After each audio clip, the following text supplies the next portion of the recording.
మీకు మీ కుటుంబాలకు యాపీ Sabbath Sabbath శుభాకాంక్షలు తెలియపరుస్తున్నాము. ఈ కార్యక్రమాన్ని వీక్షిస్తున్న మీ అందరికీ షలోం సబాత్ శుభాకాంక్షలు. అందరికీ కూడా చూస్తున్న మీ అందరినీ మరొకసారి కలుసుకునే కృపతని మనకిచ్చారు. దాన్ని మనందరినీ కూడా ఈ వారం అంతా దీవించి ఆశీర్వదించి కృపలో నింపి బలపరచునుగాక. సబాత్ దినం చాలా విలువైంది, పవిత్రమైంది. దినాన మందిరంలో మనమందరం కూడుకోవటం చాలా సంతోషకరమైన విషయం. తండ్రి మనకిచ్చినట్టు గొప్ప భాగ్యాన్ని ఆయన మేలుతో నింపునుగాక. హల్లెలూయా. ఒక పాట విందాం, తండ్రికి మహిమ కలుగునుగాక. హల్లెలూయా.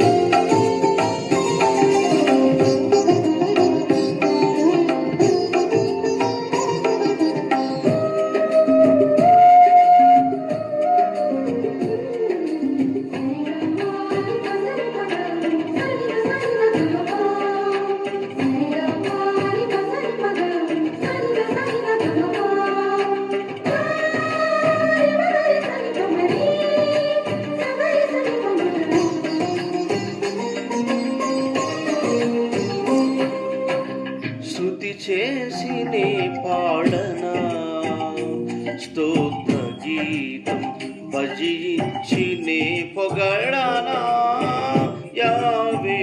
శృతి చేసి నే పాడనా స్తోత్ర గీతం. హల్లెలూయా హల్లెలూయా హల్లెలూయా హల్లెలూయా హల్లెలూయా హల్లెలూయా హల్లెలూయా హల్లెలూయా హల్లెలూయా హల్లెలూయా హల్లెలూయా. శృతి చేసి నే పాడనా.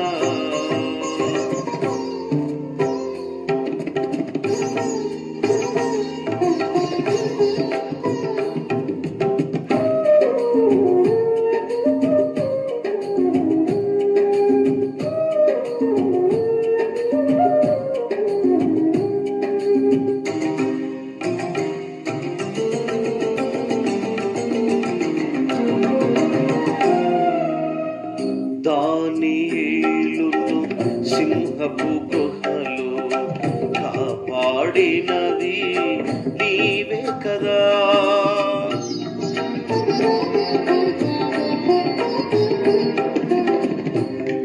దానియేలును సింహపు గుహలో కాపాడినది నీవే కదా. జల ప్రళయములో నోవాను కాచిన బలవంతుడవు నీవే కదా.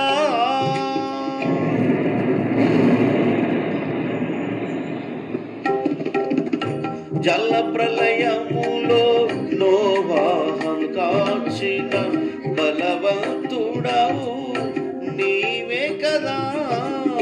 నీవే కదా నీవే కదా నీవే కదా.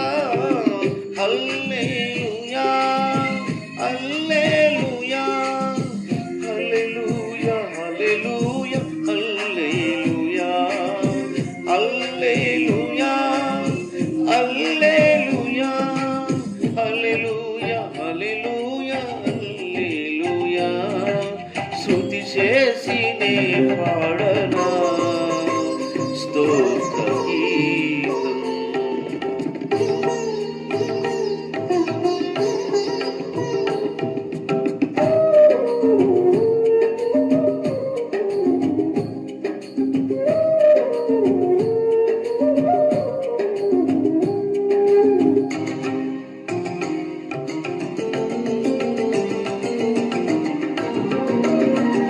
సమరయ శ్రీని కరుణతో బ్రోచిన సచరితుడవు నీవే కదా.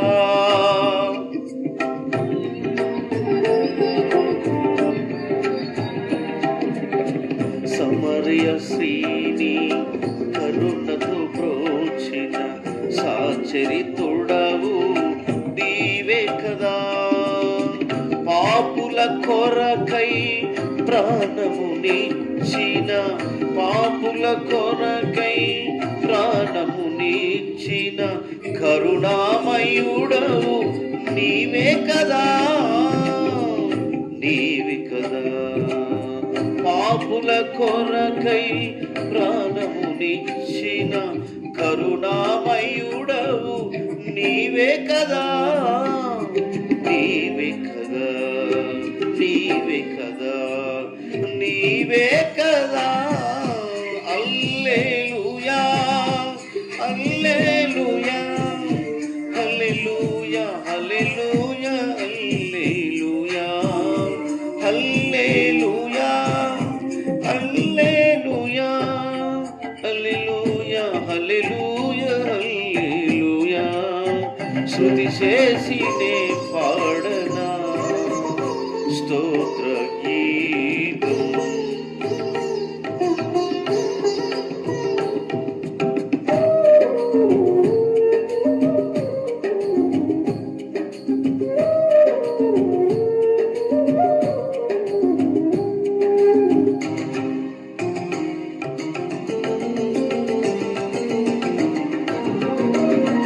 ఇశ్రాయేలీను ఐగుప్తు చెర నుండి విడిపించినది నీవే కదా.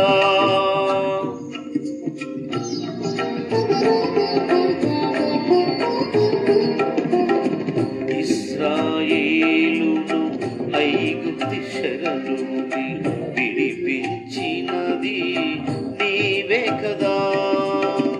ఎర్ర సముద్రము పాయలుగా చేసి నడిపించినది నీవే కదా.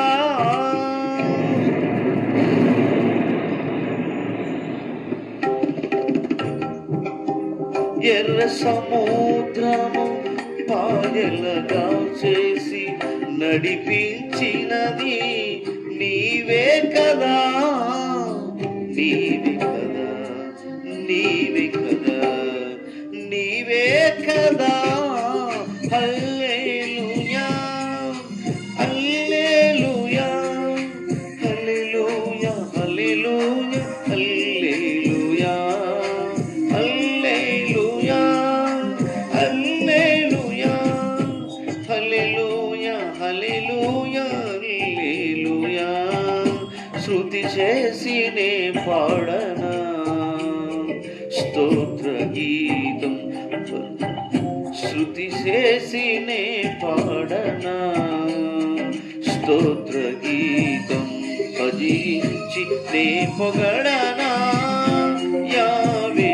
శృతి చేసి నే పాడనా స్తోత్ర గీతం. హల్లెలూయా, హల్లెలూయా, శృతి చేసి నే పాడనా స్తోత్ర గీతం. మంచిది. ఒక వాక్యాన్ని చదువుతాం ఈ సభా దినాన. పరిశుద్ధ గ్రంథమైన బైబిల్ నుండి ఈ సభా దినాన ఎబ్రీలకు రాసిన పత్రిక 10వ అధ్యాయం 35వ వచనంలో కొన్ని వాగ్దానాలు మనం నేర్చుకుందాం. తనకి మహిమ కలుగును. చదువుదాం ఒకసారి. మీ ధైర్యమును విడిచిపెట్టకుడి, దానికి ప్రతిఫలముగా గొప్ప బహుమానం కలుగును. హల్లెలూయా. మీకు కలుగు బహుమానం పొందిన దాకా కూడా మీరు ధైర్యం కోల్పోకుండా ఆ బహుమానాన్ని పొందే వరకు కూడా పరలోకపు తండ్రి బహుమానాన్ని సిద్ధపరిచాడు. కాబట్టి ఆ బహుమానాన్ని విడిచిపెట్టకుండా ధైర్యం ఉంచి ఆయనకి ముందుగా సాగమని ఈ బైబిల్ వాక్యం తెలియపరుస్తూ ఉంది. మరొక మాట మత్తయి సువార్త 6వ అధ్యాయం 6వ వచనంలో క్లియర్ చేశాడు. చదువుతూ 6వ అధ్యాయం 6వ వచనం. మీ తండ్రికి ప్రార్థన చేయనప్పుడు రహస్యమందు చూసు నీ తండ్రి నీకు ప్రతిఫలం ఇచ్చును. రహస్యమందు చూస్తున్నాడు. నువ్వు పడే ప్రయాస, నువ్వు చేసే పనికి తగిన ప్రతిఫలమును యావే తండ్రి రహస్యమందు నువ్వు చేసిన ప్రార్థన అంగీకరించబడి యావే తండ్రికి చేరింది. కాబట్టి నీ ప్రార్థన అంగీకరించబడింది. కాబట్టి ఆ ప్రార్థన జవాబు తీసుకొని ఆయన సన్నిధిలో చేరిన ప్రార్థన నీకు ప్రతిఫలం ఇచ్చునని రాయబడింది. రోమీలకు రాసిన పత్రిక 11వ అధ్యాయం 35వ వచనంలో కూడా మరొక మాట ఉంటుంది. చదువుదాం. ముందుగా ఆయనకిచ్చి ప్రతిఫలము పొందగలిగిన వాడు ఎవడు? ముందుగా ఆయనకి ఇవ్వాలి. ఇచ్చినప్పుడు ప్రతిఫలం రాకుండా ఉండదు. కనుక నువ్వు దేంట్లోనైతే ఒక కారును సువార్త పరిశీలనలో వినియోగపరుస్తున్నావా, లేదా ఒక ధనాన్ని నువ్వు సువార్త పరిశీలన ఖర్చు పెడుతున్నావా? ఈరోజు ఎంత నువ్వు ఖర్చు పెట్టినా కానీ యాశ్వమెస్సీ నందు పడ్డ ప్రయాస ఎక్కడికి అర్థం కాదని కొరింథీ పత్రికలో మనం చూస్తున్నాం. ప్రియ సహోదరి సహోదరులారా, ప్రతిఫలముగా తండ్రి మన ప్రార్థన అంగీకరించి ఏదైతే ప్రయాసపడదో దానికి ఖచ్చితంగా మనకి జవాబిస్తాడని ఈ మాట ద్వారా మనం తెలుసుకున్నాం. కాబట్టి అదే మత్తయి రాసిన సువార్త 6:3 ఒక మాట ఉంటుంది, దాన్ని కూడా చదువుదాం. మీ కుడి చేయి చేసిన ఎడం చేతికి తెలియకూడదు, రహస్యమందున తండ్రి నీకు ప్రతిఫలం, నువ్వు చేసే ఒక మేలు ప్రజలకు కానీ అలాగనే ఎవరికైతే నువ్వు చేస్తున్నావో నువ్వు చేసిన మేలు అందరూ కూడా 100 ఇచ్చి చాలా చూపిస్తూ ఉంటారు. కానీ యావే తండ్రి అంటున్నాడు, నువ్వు చేసిన మేలు కానీ, నువ్వు ఇచ్చిన కానుక కానీ, నువ్వు ఇచ్చిన ప్రథమ ఫలము కానీ కుడి చేతితో ఇస్తే ఎడమ చేతి కూడా తెలియనట్లుగా నువ్వు అప్పుడు రహస్యమందు చూసి తండ్రి నీకు దానికి జవాబుగా ప్రతిఫలముగా నీకు ఇస్తాడని బైబిల్ గ్రంథంలో తెలియపరుస్తుంది. అదే రోమా పత్రిక 12:19 ఒక శ్రేష్టమైన మాట రాయబడింది. పగ తీర్చుటక నీ పని, పగ తీర్చుకుని నీ పని కాదుగా, నేను వాడికి ప్రతిఫలముగా నేను ఇస్తాను. కనుక నీవు ఆయన సెలవిస్తున్నావు కాబట్టి నువ్వు పగ తీర్చి నీ పని కాదు, పగ తీర్చుకొని పగ పెట్టుకొని ఆయన పని పగ తీర్చుకుంటూ, పగ నీకు ఏదైతే పగ ఉందో ఆ పగ పెట్టుకో మాకు, అది ఆ పని అయింది. కాబట్టి రహస్యమందు తండ్రి చూసి నీకు ఆ శత్రువును ఓడించి విజయాన్ని ఇస్తాడని ఈ వాగ్దానం తెలియపరుస్తూ ఉంది. మరొక మాట 2వ అధ్యాయం అదే రోమా పత్రిక 6వ చదువుదాం. ఆయన ప్రతివానికి వాని క్రియల చొప్పున ప్రతిఫలము ఇచ్చుటకు ఆయన దగ్గర జీతం ఉన్నది, ఆయన దగ్గర భత్యం ఉన్నది చెప్తున్నాడు. వాని క్రియలకు బైబిల్ గ్రంథంలో ఎవరైతే చేస్తారో పరిశుద్ధులుగా ఉండాలని కోరుకుంటూ పరిశుద్ధత ప్రతిఫలముగా నీకు ఇస్తానంటున్నాడు. అలాగే నీకు ఏదైతే ప్రతిఫలముగా నీకు పొందాలనుకున్నావో రహస్యమందు చూసిన ఆయన నీకు మేలు చేయడానికి సిద్ధపడుతున్నావు. కాబట్టి ఈ కార్యక్రమాన్ని వీక్షిస్తున్న ప్రియ సహోదరి సహోదరులారా, నీ కుటుంబం దీవించబడాలని చెప్పే శత్రువులు వెనక నుంచి ఆయన మరి పారదోలేడు. కాబట్టి ఇజ్రాయేలందరూ కూడా బయట వచ్చి మొరపెడుతున్నప్పుడు ప్రతిఫలముగా ఆయన ఎర్ర సముద్రాన్ని ముందుండి పాయలుగా చేసినట్లుగా రాయబడింది. మొత్తం పాయలుగా చీరింది సముద్రం. కనుక ఈరోజు నీ కొన్ని సమస్యను తండ్రి నీకు ప్రతిఫలముగా మేలుగా చేసి నిన్ను నీ కుటుంబాన్ని వారమంతా ఆశీర్వదించి కృపలో బలపరిచి నడిపించును గాక. మీ అందరి కొరకు వచ్చిన ప్రార్థన చేస్తాను. దయచేసి అందరూ కూడా ఈ కార్యక్రమాన్ని వీక్షిస్తున్న మీరందరూ కళ్ళు మూసుకోవాల్సింది కోరుకుంటూ ఈ సభా దీవులన్నీ మీ కుటుంబాల మీద నింపునుగాక. హల్లెలూయా. మహాగరుడైన తండ్రి పరిశుద్ధుడా, ఎందరైతే తండ్రి రహస్యమందు ప్రార్థన చేస్తున్నారో, ఎందరైతే తండ్రి బలహీనులుగా ఉన్నారో, ఎందరైతే తండ్రి అయినా వారు ఇచ్చే విషయంలోనూ పుచ్చుకునే విషయంలో ఎలాగ రహస్యంగా ఉన్నారో మీకు తెలుసు కనుక ఆయన ప్రతిఫలముగా నీ బిడ్డలకు అనుకూలపరిచి ఆశీర్వదించమని, ఈ దిన దీవులతో నింపమని, ఈ వారమంతా బిడ్డలను కాపాడమని తండ్రి. ఈ ప్రారంభ దినాన తండ్రి అలాగే ఎందరైతే తండ్రి అయినా ఈ సభా దిన ఆరాధనలో ఉన్నారో వారందరి కుటుంబాలను ప్రతిఫలముగా తండ్రి వారికి తగిన ప్రతిఫలం మీరు దయచేసి దీవించమని, కృపలో బలపరచమని ఆయన. అబ్రహాము, ఇస్సాకులు, యాకోబులో వారిని దీవించి ఆశీర్వదించినట్లుగా మమ్మల్ని కూడా మా బిడ్డలను ఈ కార్యక్రమం వీక్షిస్తున్న ప్రతి వారిని దీవించవలసింది కోరుకుంటూ యెహోవా మెస్సీయ గారి నామం ద్వారా అడిగి వేడుకుంటున్నాం తండ్రి, ఆమేన్. మీ అందరికీ నా ప్రేమపూర్వకమైన శుభాలు. అందరికీ మరొకసారి యాపీ సభ తెలియపరుస్తున్న సభా శుభాకాంక్షలు.